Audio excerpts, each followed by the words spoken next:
A body of mass m kilogram slides from rest along the curve of a vertical circle from point A to point B in a frictionless path. Mass is m, u equal to 0. The velocity of the body at point B. R is given to us 14 meter. Gravity दे रखी है, √2 दे रखा है. All of you know it is moving on the frictionless surface, so we can apply the work done by change in kinetic energy, or you can apply the work energy theorem. If I say B is taken as a reference level, this is the reference level, I can say total energy at A must be equal to total energy at B.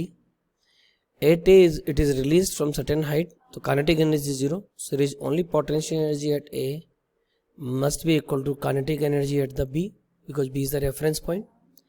अब A से B तक की vertical height अगर हम निकालें तो ये वाली हाइट तो हो गई आपकी R, और यहाँ से यहाँ तक की हाइट निकालोगे तो it is R sin 45 degree यानी R बाई √2.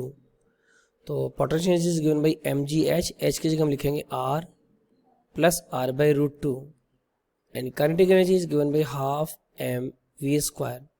सो m से m कैंसिल हो गया, 2g, R कॉमन ले लो, ये 2 इधर से इधर चला गया इसलिए 2 हो गया वहाँ पे, 1 plus 1 by √2 equal to v square. So it is 2 into gravity is 10, radius is given by 14 into 1 plus 1 by √2. अब याद करो मैंने आपको सिखाया था कैसे करोगे, 1 upon √2 into √2 upon √2. तो बेसिकली दिस इज √2 upon 2, यानी कि आप लोग क्या लिखोगे इसको 1.414, यहाँ पे √2 के लिए 1.4 दिए डिवाइडेड बाई 2, यानी यू विल से 0.7.